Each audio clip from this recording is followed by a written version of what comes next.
Just check that it's working. Okay, I think we're live. I'm joined today by Adam Knowles. Adam, obviously we've met before. I don't know if you remember when you came to the uni, and it was one of the definitely most on the spot talks we've ever had. Yeah, as in spontaneous and improvised, you mean? Yeah, but it was exactly like it. Everyone who came out of it was like, that was so good. Like, he didn't just chat shit at us, that he'd spoken to everyone else, sort of thing, you know? That is my mission in life, Sam, to not chat shit. So I'm glad I achieved it on at least one occasion. No, it was yeah, it was really, really interesting. And it definitely, like, I've done a bit more research on you sort of outside of it because of sort of, you know, how it went, the topics you discussed, because it does seem that the role that you are, for those who don't know, you're a psychotherapist who is operating in a somewhat grey area. Is it safe to say that? In what sense? In the sense that you offer very sort of psychotherapy here, but then a large part of it is, and I know your PhD is on, you know, research to do with ayahuasca. And so it's like, how do you sort of modulate between the two? Yeah, I would say that you're right. It's confusing. You know, some days I don't know who I am, but that may be unrelated. I'm not sure. I'd say it's more twofold, is how I'd put it, rather than a grey area. You know, what I do is always legal and above board in every regard. But it's just there are two distinct facets of it, but they're two ends of something, I think. As psychotherapy is one-to-one and one-to-two and somewhat small group help of, but it's basically talking and it's sober. And then my PhD is also sober and about writing, but it is about psychedelics in a much more clear way. So yes, I'm an academic researcher. So I have two jobs, basically. One of them pays money and the other one takes money. So psychotherapy pays money, and that's not the only reason I do it. I changed my career after about 20 years to move into psychotherapy, which has been a great decision, and it's tremendously humbling and extraordinary thing to be a psychotherapist, which I do sort of 3 days a week, and then 2 days a week plus often weekends. I'm doing my psychedelic research, which is more academic and has a different feel to it. And obviously those two things, psychotherapy and PhD writing into psychedelics, are complementary. You know, they bounce off each other in interesting ways. So yes, it's an interesting mix for sure. Yeah, I mean, there's so much I sort of want to try and get through if possible. That one that you just mentioned that I thought was, how does one conduct qualitative research associated with ayahuasca? Because you know, myself and a lot of what you hear is that, well, these things are beyond study. The places that you're taken to are sort of so abnormal. Like, I'm just wondering how you do qualitative research with that. Well, I'm limited to what's possible in this realm of existence, aren't I? And that's okay. This realm of existence ain't so bad. You know, we've got words, we've got art, we've got poetry.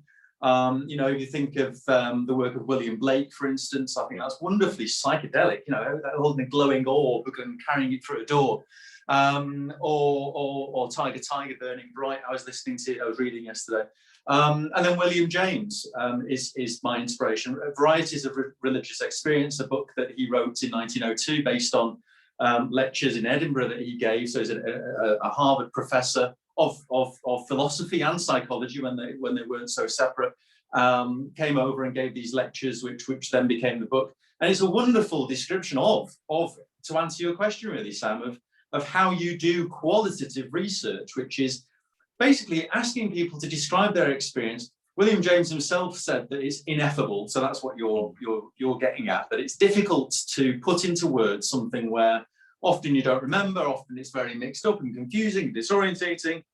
We know that, but still we must try. is my sense, and particularly we must try to communicate something of the psychedelic experiences to those who are a world away from it. You know, they're perhaps a bit square, like I used to be in that sense. You know, right? If wait, had it, yeah, is it you too? Yeah, but yeah. I mean, I probably discovered it much earlier than some, like a lot of people I know, but still, Yeah, very, very set in my ways, very, you know, sort of unconsciously living, very unaware of what even the self was. In fact, I was having to come to terms with what an ego was at the very moment I felt it dissolving in my first trip.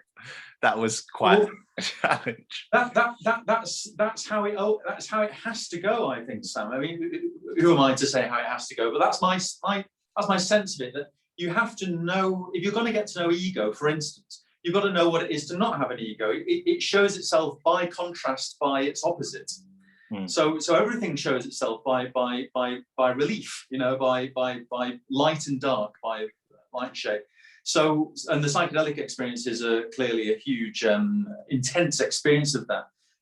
But you're right, you know, this point is that the psychedelic experiences weren't on my radar. You know, they weren't within my horizons of understanding, as Heidegger might put it. They were completely beyond my imagination even, and that's less and less the case, partly through popular culture, which is incorporating more psychedelic themes. You watch, you know, half of the shows on Netflix now seem to have some kind of psychedelic reference, and it's coming in the academia, it's coming in popular culture, but then the deeply personal experience of something that's distinctly psychedelic, you know, well, it has to be seen, it has to be experienced to be believed, perhaps. Yeah, that is sort of, I think, maybe the biggest hurdle for, as you say, the squares, or the people who haven't been exposed to it, of how, a great analogy I heard last year was that it's like trying to describe what France is like to someone who's never been to France. Well, you know, you can talk about the road layouts being different, or, you know, the fact that there's a giant metal tower in the middle of it, but unless someone was physically there, it's very hard to on all those ineffable qualities that we associate with that. And I think this sort of links to another point I was going to ask you about, is going back to what you said about the fact that, you know, after 20 years of your career, you then changed. Like, what really brought that about? Because, you know, you'd expect people who've been going for, you know, they get on a path in life and then they just sort of stick to it. Like, what was it about that, or was there anything in your experience beforehand that would have sort of made it seem like it could go that way, or was it just very much like, what was it? No, it was entirely unexpected, really. It presented itself. You know, I felt like I had a sort of Neo in the Matrix moment of, do you take the red pill or the blue pill, to some extent. And you have to choose to go into the unknown, and it's a scary thing, particularly if you're, you know, I was of the kind of just say no generation to drugs. It was completely off my radar. I just thought, you know, that you either become addicted and die in a ditch, or you would or you would overdose, or you would just die. You know, none of that sounded attractive to me. But I was encouraged to, and it's what I'm trying to do now, is kind of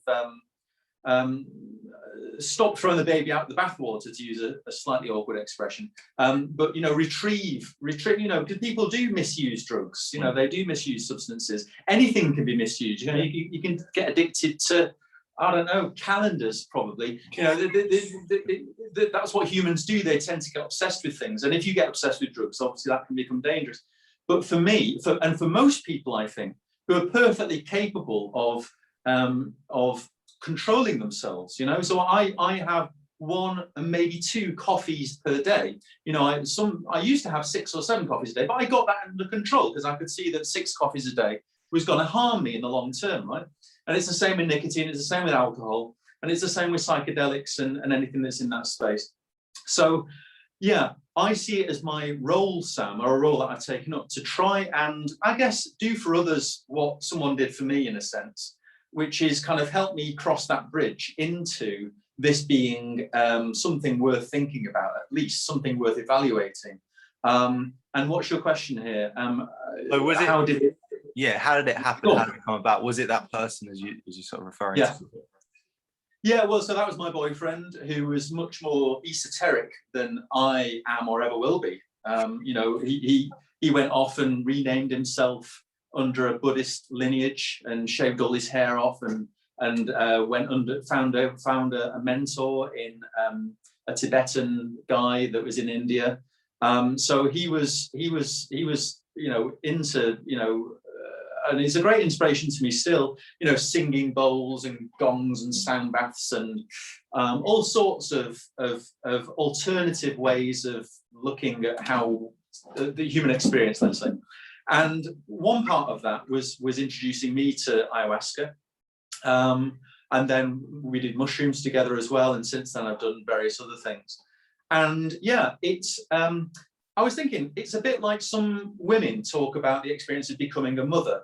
You know, it's you can sort of choose it, but when it happens, they tell me, it change their whole world changes. You know, their very way of valuing things changes, and their way of understanding what their possibilities are and what matters changes. And that's what happened to me, and that's why, to come around to, that's why I sort of had to, or chose to, finish a career that was just unfulfilling in a kind of, basically the answer to your question, Sam, is that I had an early midlife crisis. I noticed a lot of meaning in my life, or sort of quite suddenly I noticed, what's this all for? I'm a bit dissatisfied with this. I could do this for the next several decades and I'd be comfortable and rich, but unhappy at a kind of spiritual level. There would be a hole of you know, sort of God-shaped hole, I suppose you might call it. And I decided to do something about that.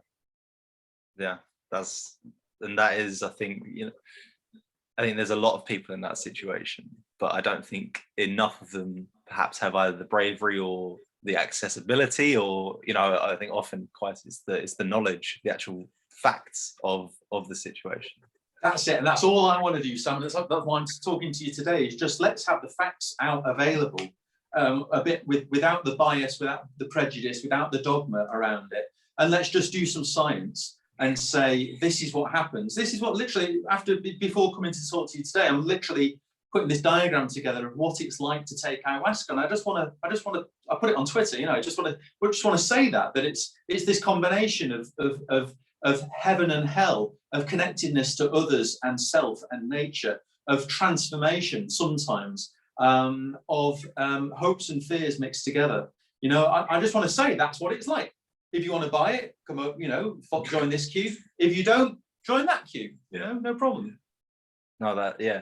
I mean, I'd love to, you know, see the model that you've come up with, because any research to do with any of this, I'm very much there's so much of it. It's overwhelming, you know. That's the brilliant thing, is that I seem to have been born just at the time where everything's finally starting to proliferate again.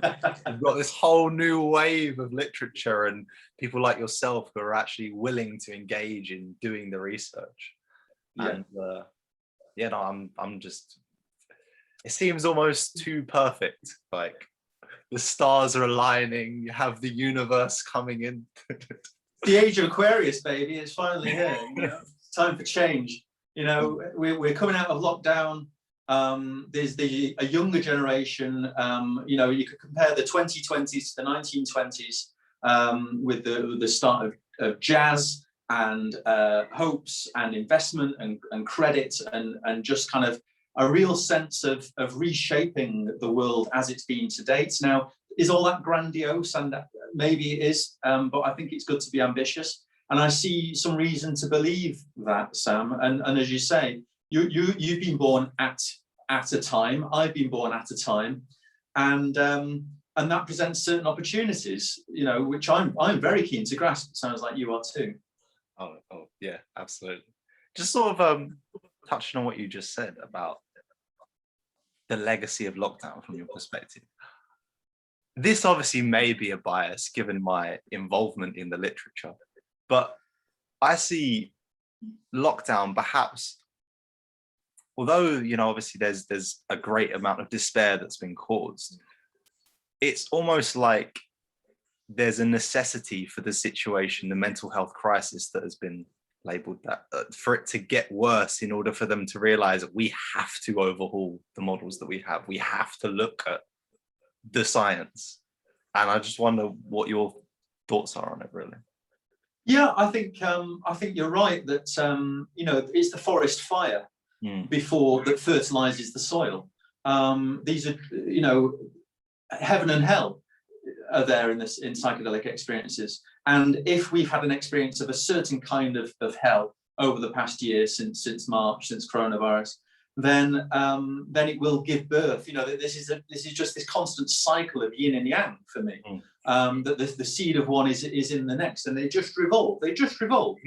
For every Donald Trump, there's something. It can't stay at the top forever. It has to give way. For every Piers Morgan, it has to give way to this other thing.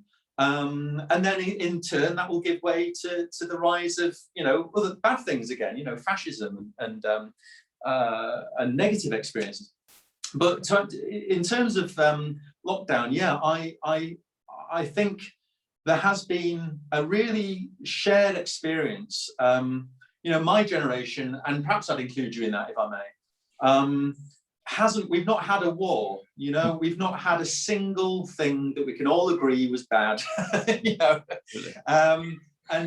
that unites us in opposition to it. Yeah. And then you have this feeling of community, of lots of people have died. I've had people close to me die during this period. I'm sure others listening to this will have as well. And I think it's necessary to have. Let's be clear here. A period of mourning, a period of grief for the losses, which are very real and visceral and hard, so hard.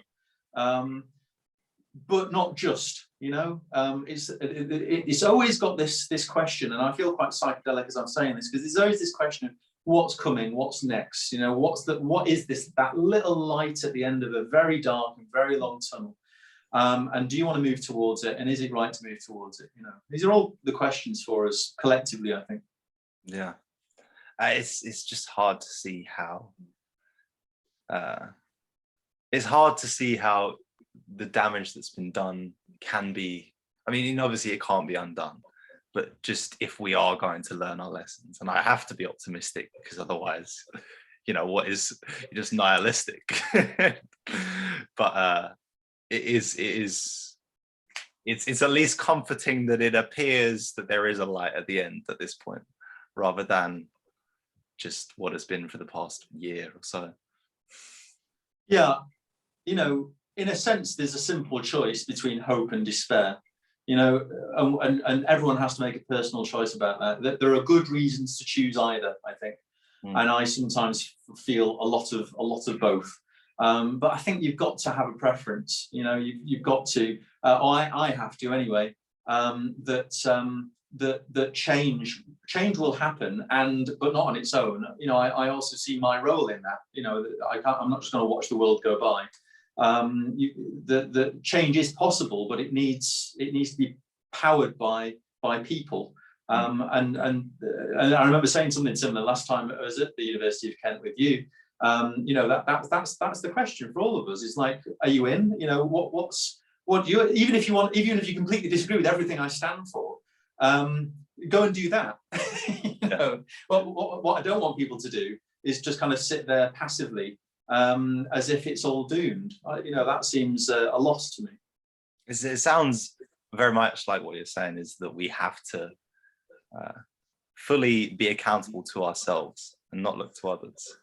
Well, we don't have to. I'm encouraging people to, and right. The point is that we don't have to. This is my existential philosophy side here, but it is a genuine choice. You cannot do that. You can choose to not do that.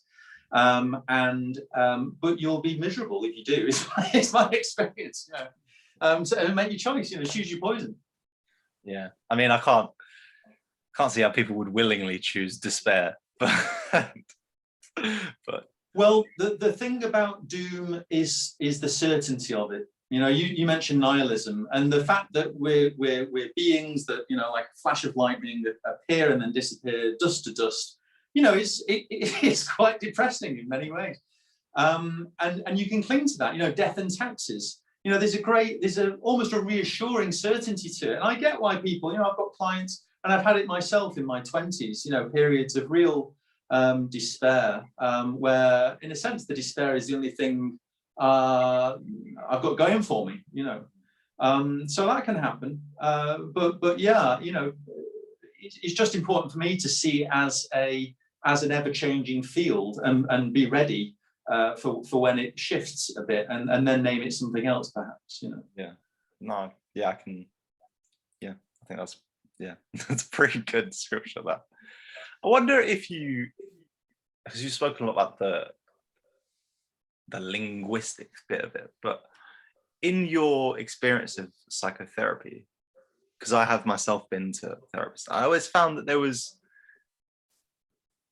very much, it was a cognitive behavioral therapy approach, and I got a great deal out of it, but I couldn't help but feel like I thought that therapy should be more all-encompassing. Like, I noticed on your website you talk about, you know, the usage of yoga and meditation in your personal practice, and I wonder if you think that a healthy therapy, I know you say, you know, what are you to say what's right, what's wrong, or whatever, but do you think we need to pair those sort of spiritual practices, or just the connecting with the self, outside of talking therapies, or outside of you know, the ayahuasca therapies, that there's a necessity that people realize that they have to, you know, exercise at least to a minimal degree, engage with what they are as a being, rather than just hope that they can talk it all out?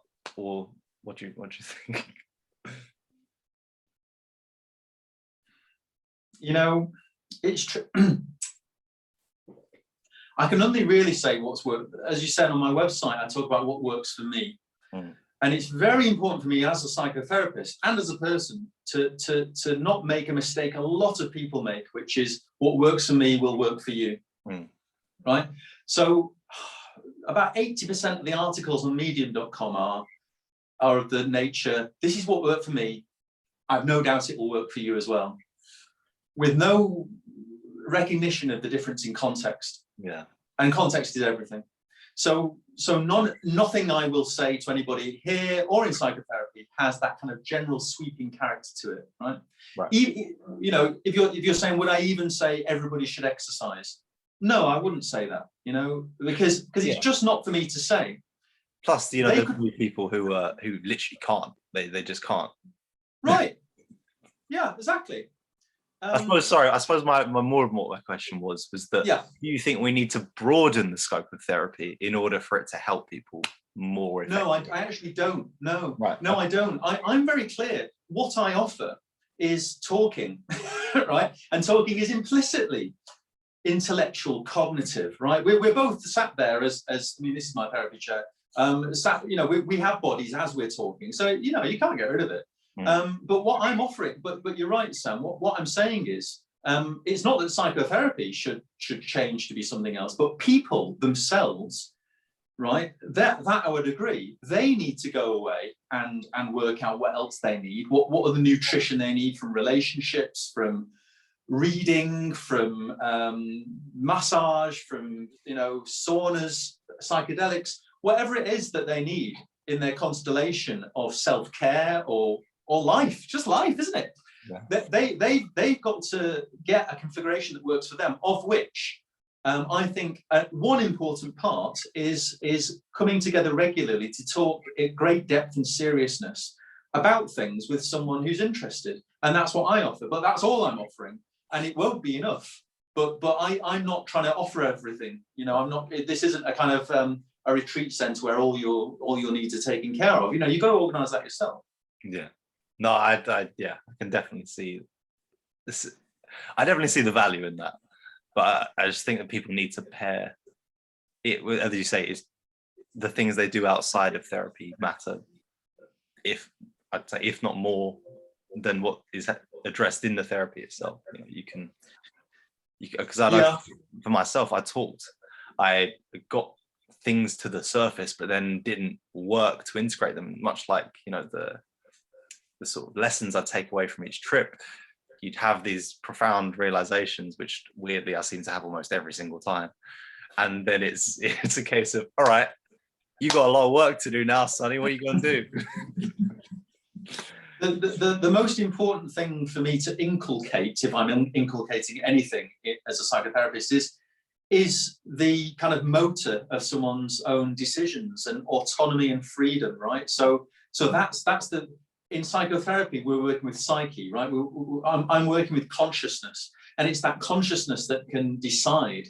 It's the deciding capacity of it that's crucial, because it's that will decide whether to exercise or not. And what I find in psychotherapy is that people's decision-making capacity, their consciousness, has been derailed a bit. It's been misinformed, it's been manipulated by parents or society in some way, and therefore it's inhibited from making the decisions that lead to greater happiness and well-being for that person.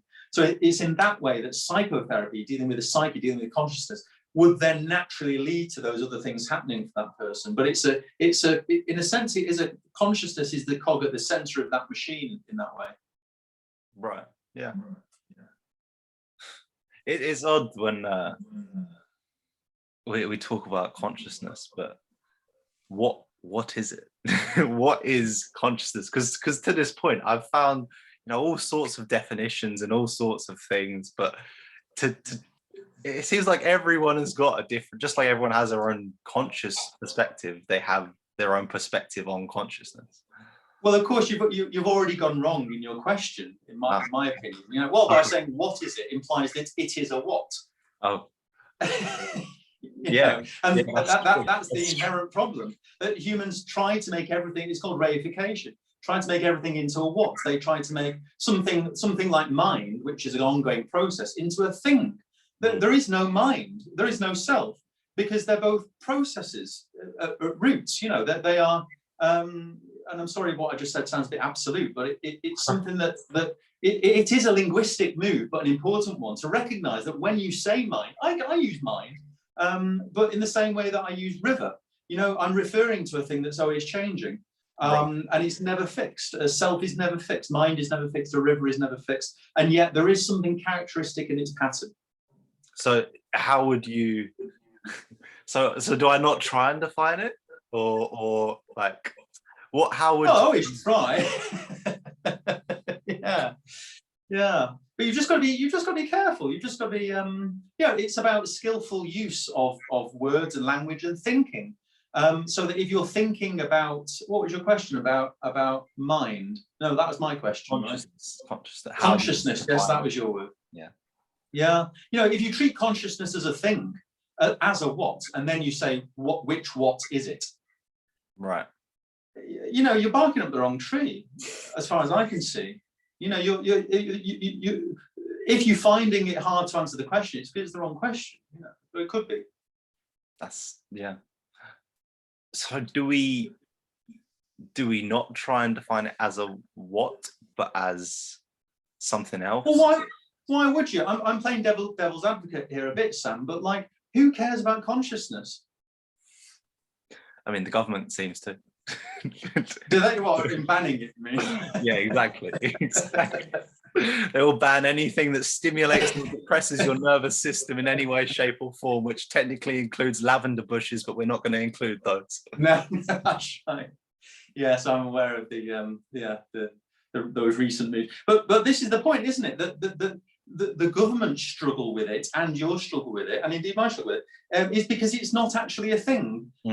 So if it's not a thing, what are we talking about? Like, why are we talking about it? Yeah. For me, I mean, Husserl, my whole approach is inspired by Husserl. He said, back to the things themselves, right? So back to the things themselves. And he's basically saying, for me, Husserl's saying, look, just give it up, man. Like, all this philosophizing, psychobabble nonsense. What are you doing? You could be living. You could be drinking Coca-Cola. You could be making love. You could be on mushrooms, right? Why are you sat here in pubs talking about consciousness? Yeah. Right? What are you doing? It's not a thing. Get back to the things get back to the things. I mean, Husserl was saying that consciousness is always conscious of something. It only shows itself by you know, I am now conscious of my mug. But that's about the mug. It's not about consciousness. Consciousness is just required. So investigate. So Husserl was saying, investigate it that way. Investigate it by sort of using it and by its fruits, rather than trying to find the tree, I suppose, something like that. And that sounds very much like what I've heard about meditation and you know, meditative practices. But also, weirdly enough, what you've just said can link entirely, because I also understand that you did an IR degree as your undergrad degree, which is what I'm. Oh, what degree? International relations. Oh right, yes, I've never heard it. Yes, international relations. Yeah, that's right. They call it IR now. It's a two-letter abbreviation to make us sound even more pompous. Everything changes. Yeah, and in going through, like, I'm in my final year now, literally my final term, and the amount of papers that I've read, and I'm like, what is the point here? Like, what is the point? You've spent 20 pages defining what the difference between a state, a nation state, a nation, and a nationality are. What is the point? Like, we have so many bigger problems to address. And then is it in any way informed by your experience in studying politics, or is this the philosophical and existential aspect? This is why Husserl's mantra, in my view, is so important, Sam, because, and I see it in psychotherapy all the time, that people they often in the first session will say, I'm anxious, I want to understand the cause of my anxiety.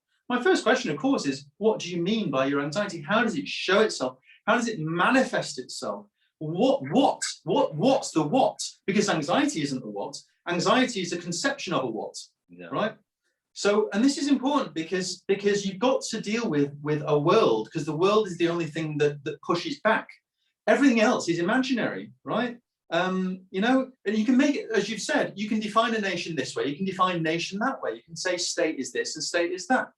And where does it get you? Because you're just pushing the mercury around, as a friend of mine puts it. You know, you just blob it that way, it cools together, it comes back around, and you've not got anywhere. Why? Because you're in a realm of abstract intellectualization where your neurons, just to get a bit neuroscientific about it, you know, they're plastic, man. You know, they can just go in any shape you want. They go any shape you want, right? They're completely free. They just move around. All the ideas, all the words, they'll just move around. You know, a word is like a pocket. A word is like a pocket. You can put anything you want in it. You can mean anything you like by a word. And so that's why these essays, these social science essays, have to start with the definitions. Yeah. But then they get caught up in a kind of you know, a snake eating its own tail, Ouroboros sort of thing, where it's just eating itself. And all the time, as you've said, where's the world? Where's the facts? Where's the experience? Where's the cats and the dogs and the trees and the grass? You know, you're a million miles away from it. I know this is a huge problem to address, but how is it that abstraction has become too abstract, or that there is too sort of like too little pragmatic consideration of the application, or that intellectuals can now afford to just be intellectuals their whole life and not do anything else? Or,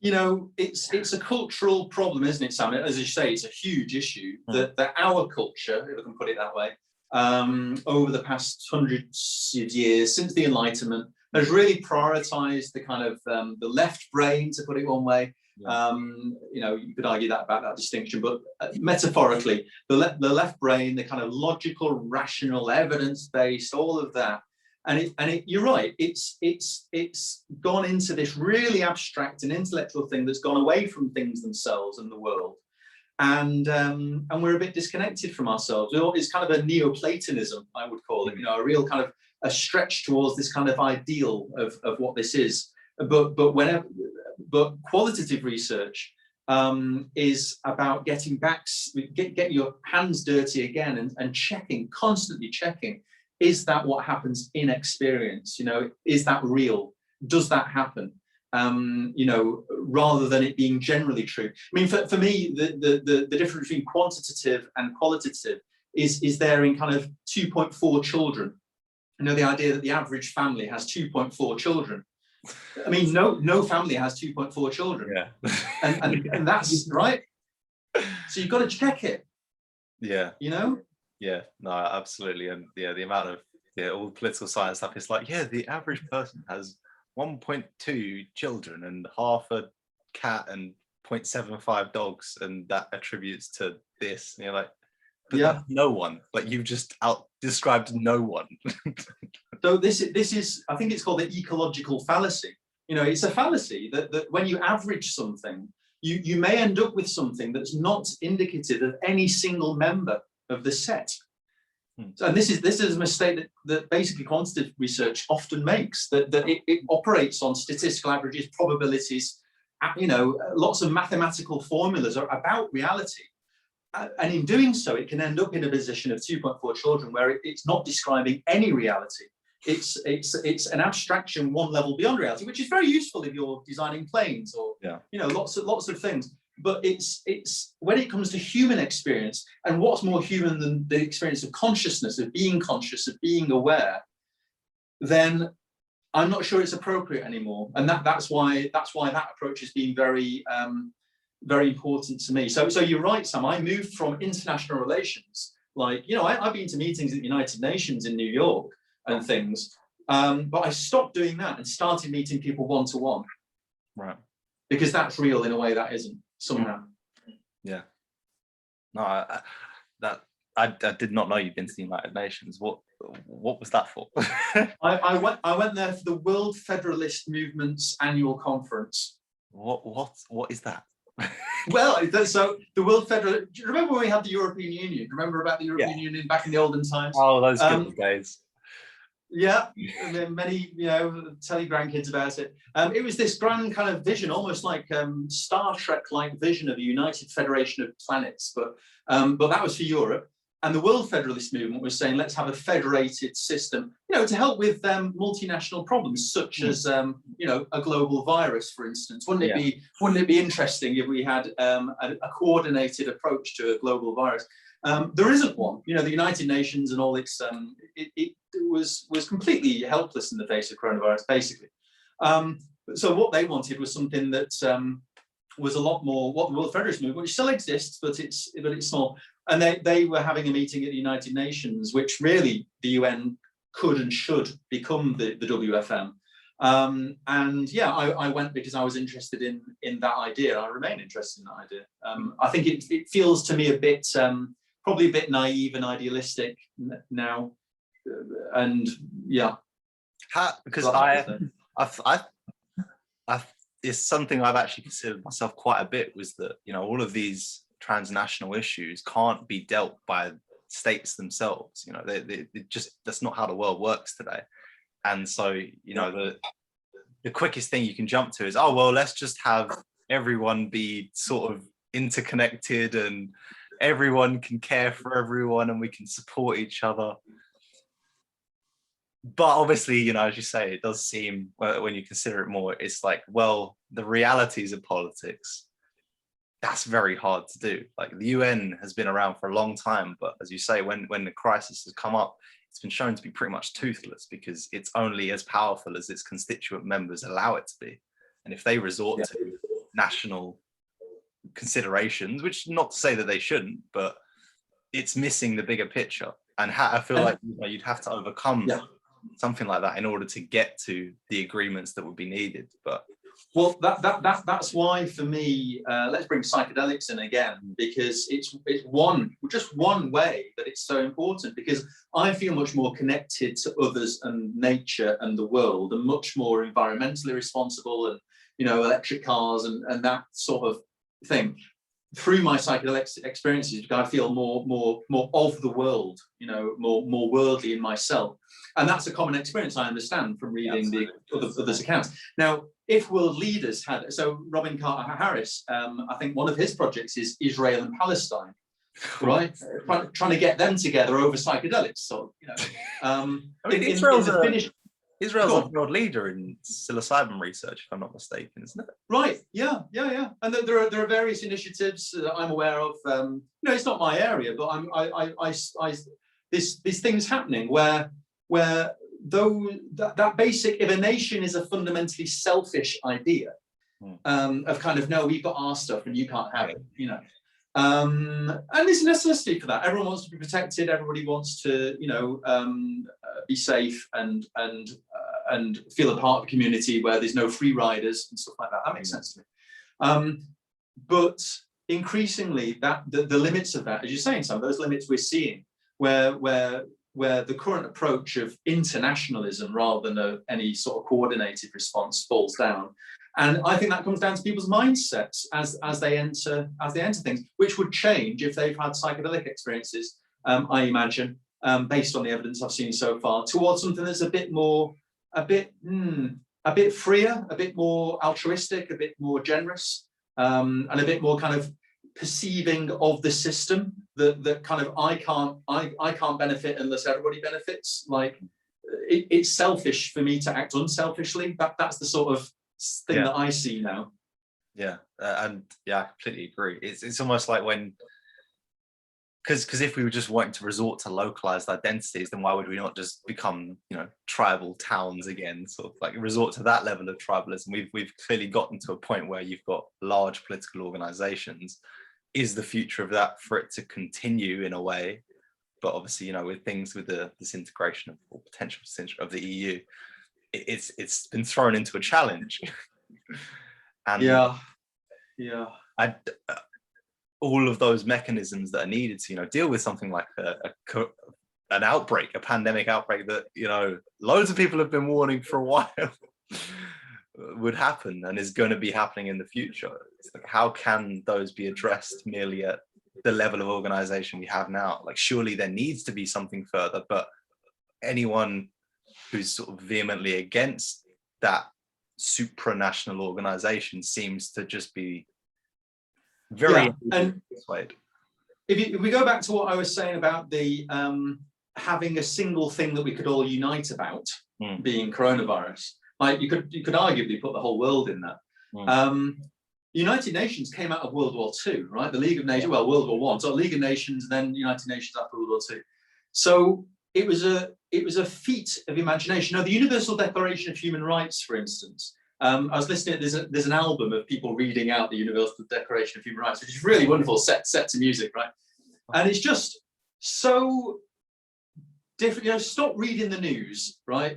Stop reading the tabloids about Meghan Markle this, and listen to that, because for me it reminds me of a human boldness to, you know, I have a dream sort of level of what's possible when humanity puts its mind to something great. And we had that after the world wars, and I wonder what we need after coronavirus. You know, this is a bit me put on my political soapbox a little, perhaps here, but I get the sense that there's, you know, Black Lives Matter is there for me. The kind of you know, the stuff about, you know, sexism and toxic masculinity is there for me. There seems to be now I don't know where any of that's going to go, but there's a feeling it has to go somewhere. That with a bit of leadership, and it won't be from me, I don't think, but with a bit of leadership, it could become something like that, like the Universal Declaration of Human Rights. You know, a kind of, or the founding of the NHS. Equally, you know, it was after the war. You know, it's this huge idea that is now obviously people will see the benefits of it. You know, but it took someone or some people to have the imagination and then to set about creating it and kind of saying this is how we're going to move forward, and it won't be like it used to be. Yeah. No, I think it's exactly. I completely agree with it. That we need, in face of all of this challenge, there needs to be something positive that comes out of this, because I think fundamentally we have a possibility to restructure things in a way that is more beneficial, that is more altruistic, or that is more just pragmatically useful for everyone involved, and that isn't. Yeah, and that's what I find so interesting about psychedelics, that they bring together. You know, you look at the conservative group for drug reform, for instance, with Norman Lamb is, I think, the head of that. Right. Yeah. And it seems to unite all the soldiers and the veterans, right? Crispin Blunt, it was what? Sorry? Crispin Blunt, not Norman Lamb. Crispin Blunt, yeah, that's the guy. It seems to cross political divides. it has appeal to the left and right, to male and female, to global north and south, and beyond all of those labels, of course. That it's almost something everybody can agree on, except for those that don't. But they're just waiting for a bit more rigorous evidence, about placebos, about safety, and that's all valid. But I find it interesting that politically it's got that kind of crossbench support, is a real foundation of substance for it. Yeah. So do you think, I've sort of like two questions to finish on. Number one, how do we make that happen today? And two, what is the biggest thing that you've taken away from your experience with psychedelics and sort of integrative therapies with yourself? So the first question, what do we do today?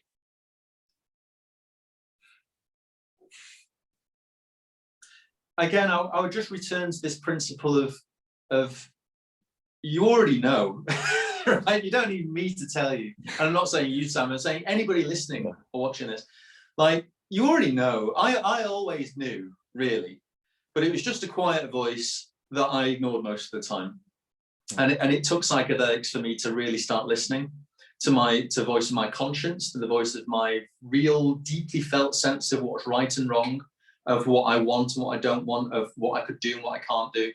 That'll be different for everybody, but all I can say is that listening without getting trite about it, saying listen to your heart or something, that is what I'm saying. Yeah. But in a practical way, now whatever that means, just kind of quiet things down, let the water become still, and listen to it, and then act, because I found that I couldn't not act. The acting became, in a sense, really quite easy once I started doing that. Leaving behind my 20-year career, and all the stuff I'd learned, all the courses I'd been on, it was nothing. It was so easy. People imagine it was this great tumultuous decision. It really wasn't. It was just obvious what I needed to do, and it's because I was just so certain that. And the last 5 or 6 years have borne that out. That right. And for your second question, what's the single biggest thing that I've got from psychedelics?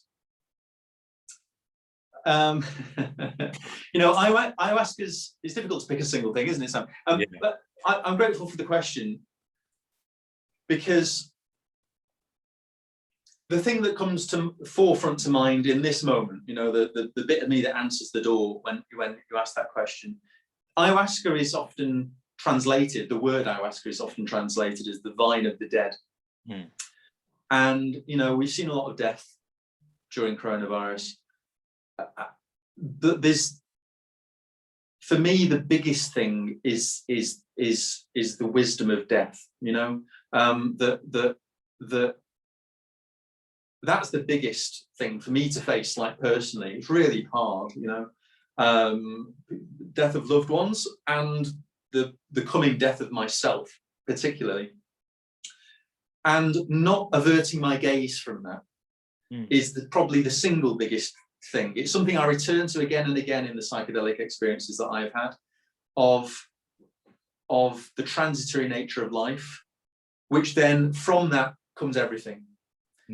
Comes a renewed enthusiasm, a renewed determinism to make something of it, to get going, to get out of bed, to do what I can today, and to enjoy it, to drink the cups of coffee, and to pick up the flowers and smell them from time to time, But it's all based on death. It's all based on knowing that flower will rot and die within a few days, and knowing and accepting that is a journey I'm still on, frankly, really is.